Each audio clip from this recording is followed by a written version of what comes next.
Hello. Welcome back to the another amazing episode of reproduction system. ठीक है तो am I visible? Yep. I am visible. तो आज हमें एक टॉपिक करना है सिंगल, ठीक है, कि क्या होता है जब एक स्पर्म एग से मीट करता है। हम पिछले लेक्चर में इसके बारे में काफी हद तक बात कर चुके हैं, ठीक है, बट स्टिल हम इसके बारे में बात करेंगे, ठीक है। देन एक छोटा सा लेक्चर 10 मिनट का भी नहीं होगा, ठीक है, इसे ही पहले खत्म कर लेते हैं, देन एट द एंड में बताऊंगा क्या होगा। At birth a girl's ovaries already have millions of immature eggs। पैदाइशी टाइम से ही जब एक लड़की, जब एक वो छोटी बच्ची होती है, तभी से उसकी ओवरीज में millions of immature egg present होते हैं। यहाँ पे इमेच्योर एग का मतलब क्या है बेटा? इमेच्योर एग का मतलब होता है जो एग अभी पूरी तरीके से बड़े नहीं हो गए हैं और जो फर्टिलाइज के लिए रेडी नहीं है। तो सीधी सी बात है, अगर एक फर्टिलाइज के लिए रेडी नहीं है तो स्पर्म भी उसमें पेनिट्रेट नहीं कर सकता है ना। तो इसलिए उनको इमेच्योर एग बोलते हैं। बट वो मैच्योर कब होते हैं, कैसे होते हैं, वो सब पीरियड साइकिल में भी आपको पढ़ने को मिलता है, गर्ल्स की पीरियड साइकिल में, ठीक है। तो एक ठीक ठाक एज से, I am not very sure, but 13 से लेके लास्ट तक लाइफ के मेनोपॉज तक, मेनोपॉज मतलब जब तक पीरियड्स ना रुक जाए, तो 13 साल की उम्र से लेके तब तक पीरियड्स आते हैं गर्ल्स को, ठीक है। पीरियड्स आना क्यों इम्पोर्टेंट है, पीरियड्स आने से क्या होता है? बेटा, पीरियड्स आना एक फीमेल में इस चीज का इंडिकेशन, सिर्फ इस चीज का इंडिकेशन नहीं होता है कि वो बाद में जाके क्या बोलते हैं, किसी को बर्थ दे सकती है। सिर्फ इस चीज का इंडिकेशन नहीं होता पीरियड्स आना। पीरियड्स आने का बहुत अलग अलग टाइप के मतलब हैं, अगर इसको कोई सिर्फ एक एस्पेक्ट से ना समझे। पीरियड्स आने का पहला मतलब होता है फीमेल बॉडी में सारी चीजें प्रॉपरली रेगुलेट कर रही हैं अंदर, चाहे वो फ्लूइड्स का ट्रांसपोर्टेशन हो, चाहे वो हार्मोन बैलेंस हो, चाहे वो किसी डिजीज से प्रिवेंशन हो, या फिर चाहे वो नॉर्मल बॉडी की जो फिजियोलॉजी है वो अच्छी चल रही है अंदर से, नहीं, ठीक है। तो पीरियड्स आना अब मेजरली जो बायोलॉजिकली होता है, पीरियड्स क्यों आता है किसी गर्ल को, खैर this is the topic which is not relevant, क्योंकि मैं पीरियड्स के बारे में बात कर रहा हूँ और ये मैच्योर एग मैच्योर वो वाली चीज़ है ना। तो बर्थ के टाइम पे गर्ल्स की ovaries millions of immature eggs already produce करती है, ठीक है, बर्थ के टाइम से ही, ठीक। तो फ्रॉम प्यूबर्टी ऑनवर्ड्स, प्यूबर्टी से ये एक जो मैच्योर एग होता है ये रिलीज होता है हर मंथ एक ओवरी से, ठीक है। हर मंथ, हर मंथ, वो मैंने जो बीच में अभी जो मैं डिटेल वो बीच में कराने लगा था एकदम से, आई थिंक कि थोड़ा सा हमें बिल्कुल ही किसी की अंडरस्टैंडिंग यहाँ नहीं होती है ना, किसी किसी की यहाँ भी होती है। तो बेस से लेके चलना है, इसलिए लाइन बाय लाइन हम करेंगे, और जब जो टॉपिक का रिक्वायरमेंट होगा वो तब करेंगे। जो मैं आप लोगों को बता बता रहा था वो पीरियड्स वाले उसमें है, तो ये पर्टिकुलर पैराग्राफ इस वीडियो के लिए हम कर रहे हैं। तो हर महीने बेटा फीमेल्स की ओवरी से एक एग रिलीज होता है, बस ये जान लो क्या होता है, हर मंथ एक एग रिलीज होता है फीमेल की बॉडी से, फीमेल की ओवरी से। बट एग कैसा है वो? बेटा, वो एग मैच्योर होता है, वो पूरी तरीके से कंप्लीटली रेडी होता है, अगर उसमें कोई स्पर्म आए तो वो फर्टिलाइज हो सके, ठीक है। इसलिए इमेच्योर एग में फर्टिलाइजेशन नहीं होता, इस वजह से ही अर्ली एज में एक लड़की को प्रेगनेंसी नहीं होती है ना। There are some major major risk जो इस चीज में इन्वॉल्व होते हैं, अगर कोई अर्ली, बहुत अर्ली लाइफ में, जैसे पहले के टाइम पे होता था ना, बहुत अर्ली शादी कर लेते थे, तो अगर चाइल्ड मैरिज वाली चीज को देखा जाए और उस चीज के पर्सपेक्टिव से इसको समझा जाए, तो आई थिंक तब ज्यादातर गर्ल्स को बहुत ज्यादा डिजीज का रिस्क, है ना, इंटरनल ब्लीडिंग का रिस्क और डेथ तक का रिस्क होता था, क्योंकि इतनी अर्ली एज में इमेच्योर एग के साथ फर्टिलाइज होना it's not possible. It will only damage the female internal structure, that's it. It will not give any further assist, ठीक है, in maintaining the female body. Just क्या होता है, एक मैच्योर एग हर month female की ovary से release होता है।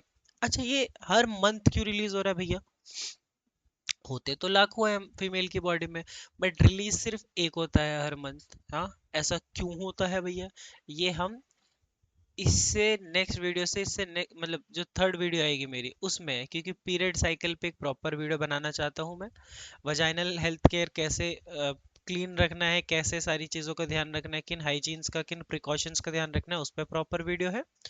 एग जब फर्टिलाइज नहीं होता उस पर प्रॉपर वीडियो है। मैं बस चाहता हूँ कि तुम्हारा इंटरेस्ट मैं इंगेज रखूँ, इस वजह से मैं कर रहा हूँ। सो जब हर महीने एक मैच्योर एग ओवरी से रिलीज होता है उसको बोलते हैं बेटा ओवल्यूशन, ठीक है। ओवल्यूशन से पहले मान लो कि हर महीने जब एक एग रिलीज हो रहा है मैच्योर, उसको तो ओवल्यूशन बोल दिया। पर ओवल्यूशन से पहले क्या होता है, एग रिलीज नहीं हो रहा तो उस दौरान फीमेल की रिप्रोडक्टिव ट्रैक्ट में क्या हो रहा है, उस दौरान जो यूटेरस होता है ना बेटा, वो अपने आप को थिक कर लेता है जी। है भैया, अपने आप को थिक क्यों कर लेता है, बताता हूँ। कोई एग्जांपल है क्या मेरे पास। मान लो ये एक मिनट, तुम्हें एग्जांपल देना ही है ना, टेंशन डॉल। मान लो ये यूटेरस ओवुलेशन से, मतलब बिफोर ओवुलेशन यूटेरस अपने आप को तो बना लेता है ऐसा, और ओवुलेशन के बाद वो बना लेता है इतना पतला, एक में इतना थिक, एक में इतना थिन। ऐसा क्यों पॉसिबल है, ऐसा कैसे हो पा रहा है, बात सुनो, यही पीरियड साइकिल है, ध्यान से सुनो।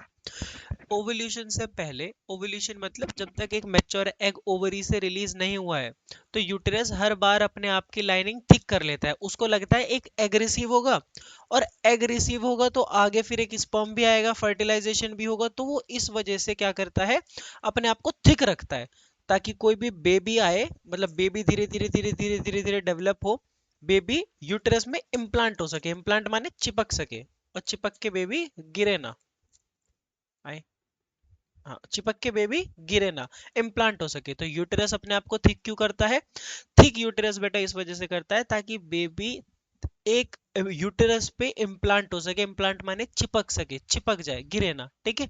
और अगर यूटेरस से बेबी गिर जाता है, बेबी गिर जाता है तो इसको बोलते हैं मिसकैरेज, क्या बोलते हैं, मिसकैरेज, ठीक है। बट बेबी को चिपकाने के लिए, बेबी को इम्प्लांट करने के लिए क्या होता है, यूटेरस अपने आप को थिक कर लेता है। तो यूटेरस पे कोई ऐसा थोड़ी है कि प्रधानमंत्री का नंबर है यूटेरस पे, या किसी और का नंबर है, वो बोलेगा कि मुझे कब कब थिक होना है, कब कब थिन होना है, सारी डिटेल बताता रहेगा, ऐसा थोड़ी ना है। बॉडी तो एवरी टाइम, हर मंथ ही अपने आप को जानबूझ के थिक करती है फीमेल्स में, हर मंथ। बॉडी को तो नेचुरली ये लगेगा ना कि मुझे कंसीव होगा, मतलब स्पर्म आएगा, फर्टिलाइजेशन होगा, प्रेगनेंसी होगी, बॉडी को तो हर मंथ यही लगता है बॉडी को। तो जब बॉडी को बार बार यही लगता है तो बेटा बॉडी अपने आप को थिक कर लेती है, बार बार क्या कर लेती है बॉडी, यूटेरस अपने आप को थिक कर लेता है बार बार। तो यूटेरस जब अपने आप को इतना थिक करता है ना, इतना थिक करने की वजह से होता क्या है, इतना थिक करने की वजह से ये लाइनिंग अब बहुत टाइट है, ये लाइनिंग बहुत मोटी है ना, यूटेरस थिक है। मैं अगर कोई डायग्राम है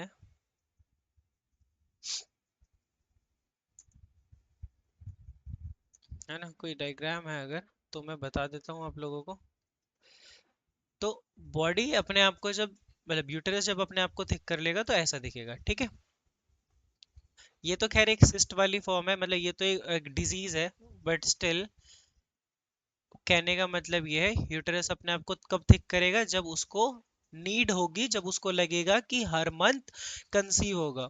तो जब हर मंथ कंसीव होगा ये सोच के यूटेरस अपने आप को थिक कर रहा है, तो यूटेरस अगर एक बार अपने आप को, लाइनिंग अगर अपने आप की यूटेरस ने थिक कर ली, ठीक है, अब कंसीव नहीं हुआ मान लो, कंसीव अगर नहीं होता है तो क्या होगा, कंसीव माने स्पर्म नहीं आया, फर्टिलाइजेशन नहीं हुई, प्रेगनेंसी नहीं हुई, अगर ये सारी चीजें नहीं हुई तो क्या होगा, तुम्हें क्या लगता है।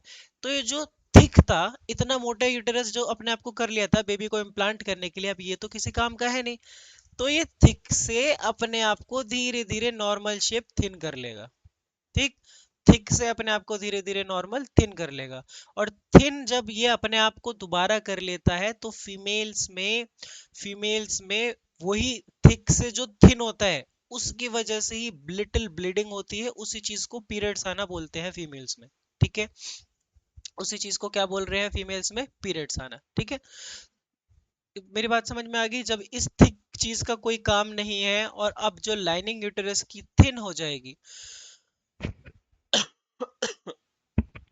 जब थिक अपना यूटेरस था, ये थिक था, और अब इस थिक का कोई काम नहीं है, बेबी इम्प्लांट नहीं होगा, बॉडी को पता है कंसीव नहीं होगा, और जब अपने आप को ये थिन बना लेगा तो वही थिन बनाने से क्या होता है, एंडोमेट्रियम शेड हो जाती है, एंडोमेट्रियम बाहर की लेयर होती है, एंडोमेट्रियम शेड हो जाएगी, लेयर शेड हो जाएगी, तभी पीरियड्स आते हैं।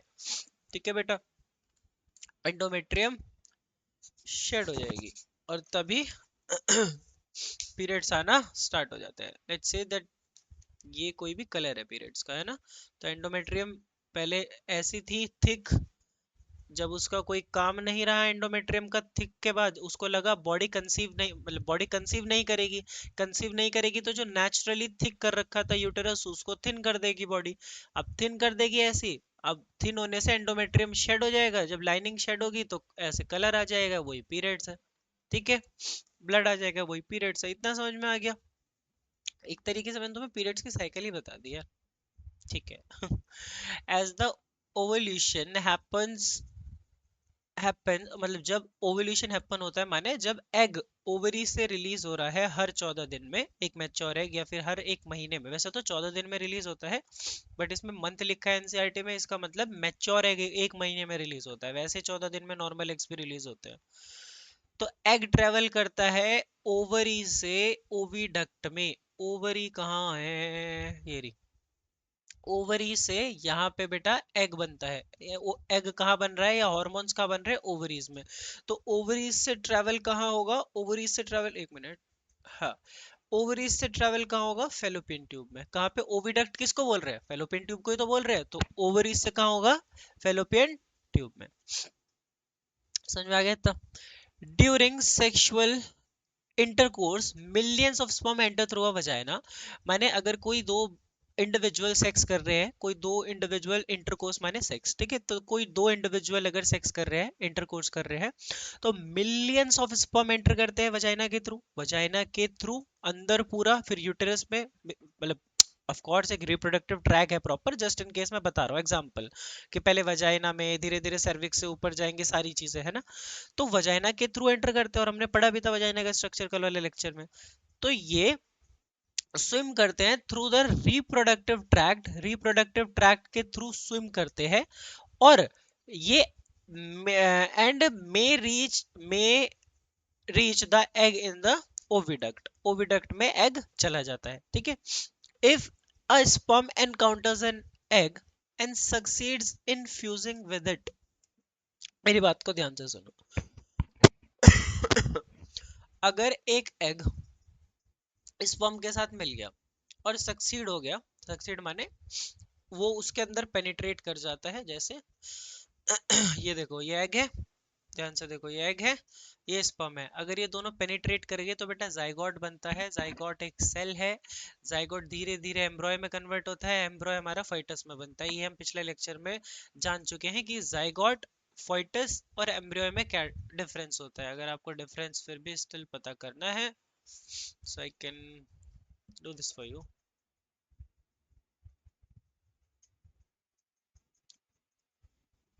Zygote versus embryo versus fetus या fetus, ठीक है, ये देख, जाइगोट एक सेल है अभी, एम्ब्रॉय एक बढ़ता हुआ ग्रोइंग बेबी है, fetus अभी पूरी तरीके से डेवलप नहीं हुआ है, बेबी जो पूरी तरीके से डेवलप हो जाए, है ना। तो क्या होगा अगर स्पर्म एग के साथ मिल गया, क्योंकि स्पर्म के हेड में जेनेटिक मटेरियल होती है ना, स्पर्म के हेड में जेनेटिक मटेरियल होता है, तभी तो क्रोमोसोम 23 स्पर्म के जाते हैं और 23 एग में होते हैं। तो एग में तो ठीक है, समझ में आता है, एग में स्टोर होंगे जेनेटिक इन्फॉर्मेशन, बट स्पर्म के कौन से पार्ट में, हेड पार्ट में। इफ समबडी आस्क यू, सो कौन से पार्ट में, हेड पार्ट में जेनेटिक मटेरियल होता है, और हेड पार्ट से ही वो एग के थ्रू पेनिट्रेट करता है, माने घुसता है। ठीक है, एग के थ्रू मतलब अपने इसके थ्रू ही, ये हेड है, ठीक है, ये एग है, तो एग में कैसे घुसेगा स्पर्म, पेनिट्रेट करके, ठीक है, पेनिट्रेट करेगा और अपनी जेनेटिक इंफॉर्मेशन डाल देगा। ठीक, तभी जब ये प्रोसेस हो जाएगा, जब एक स्पर्म अपने ऐसे मोबिलिटी है इसकी, ये ऐसे ऐसे ऐसे आ रहा है, ऐसे आ रहा है, ऐसे आ रहा है, ठीक है, ये ऐसे मोटिलिटी है इसकी, और ये एक एग में पेनिट्रेट कर देगा, जब ये पेनिट्रेट कर देगा तो बेटा एक जाइगोट फॉर्म हो जाएगा। ठीक है, इतना क्लियर, इतना क्लियर, इतना clear. The inner living the sorry the inner lining of the uterus become thicker, and richen in blood vessels. और सिर्फ थिक किस लिए होती है कि बेबी इम्प्लांट हो जाए, बट इसके पीछे कारण होना चाहिए ना, बेबी इम्प्लांट होगा कैसे जब बेबी सिर्फ मतलब ये कोई ग्लू थोड़ी ऐसे चिपक गई, मतलब technically it is a glue but not in real कि सिर्फ ऐसे चिपकाना काम है। वो थिक अपने आप को इसलिए करता है बेटा ताकि कंफर्टेबल इम्प्लांटेशन हो पाए, पहला रीजन। दूसरा, ब्लड वेसल्स भी थिक हो जाती है ताकि प्रॉपर ब्लड सप्लाई आए, दूसरा रीजन। तीसरा, न्यूट्रिशन भी ताकि अच्छे से प्रोवाइड हो, वो थिकर होता है यूटेरस और रिचर हो जाता है ब्लड वेसल्स में, ठीक है। अगर ब्लड वेसल्स ढंग से होगी, ब्लड ढंग से जा पा रहा है, ऑक्सीजन ढंग से जा पा रहा है, सारी चीजें प्रॉपरली हो पा रही है, तो न्यूट्रिशन भी ढंग से मिलेगा। ये जाइगोट एक zygote undergoes a series of mitotic division while traveling to the uterus। मतलब जाइगोट एक कैस्केड इवेंट के थ्रू बढ़ता रहता है। कैस्केड माने, कैस्केड का मतलब एक के बाद एक, इंग्लिश में एक वर्ड होता है कैस्केड, उसका मतलब होता है एक के बाद एक। तो जाइगोट अंडरगोज होता है a series of mitotic division, मतलब पहले सेल था, है ना, पहले सेल था जाइगोटिक, फिर एम्ब्रॉय बना, पहले जायगोट था, फिर एम्ब्रॉय बना, फिर फोइटस बना, फिर बेबी बना, और ऐसे ही उससे पहले ये एक सेल, दो सेल, चार सेल, छह सेल, आठ सेल, फिर जायगोट। ठीक। तो एक माइटोटिक सीरीज के डिवीजन में चलता आ रहा है और धीरे धीरे ऐसे करके ये यूटेरस में ट्रेवल करता है जायगोट, ठीक है। And implants into the inner lining of the uterus। मैंने बताया था इनर लाइनिंग यूटेरस पे चिपक जाता है, ठीक है। To receive nourishment for development, क्यों चिपकता है, ताकि बेटा ये नरिश हो सके, ताकि इसको नरिशमेंट मिल सके डेवलपमेंट के लिए, simple. This implantation marks the beginning of pregnancy. जब ये इम्प्लांट हो जाता है तभी प्रेगनेंसी की शुरुआत होती है, अदरवाइज अगर ये इम्प्लांट हो रखा है और एकदम से बीच में छूट गया तो मिस कैरेज भी हो सकता है, माने बेबी ड्रॉप हो जाता है यूटेरस में से, ठीक है, बच्चा मर जाता है इसकी वजह से। और जब इम्प्लांटेशन स्टार्ट हो गया तो कुछ ऐसे भी ड्रग्स होते हैं, कुछ ऐसे भी मेडिसिन होती है जो कि क्या करती है बेटा, जो कि प्रेगनेंसी को इम्प्लांटेशन के बाद सपोर्ट करेगी, ठीक है, ऐसे भी ड्रग्स होती है। सो आई होप ये छोटा सा टॉपिक आपको पसंद आया हो, बिल्कुल छोटा सा टॉपिक बनाया मैंने, ठीक है। Love you all, take care, bye bye.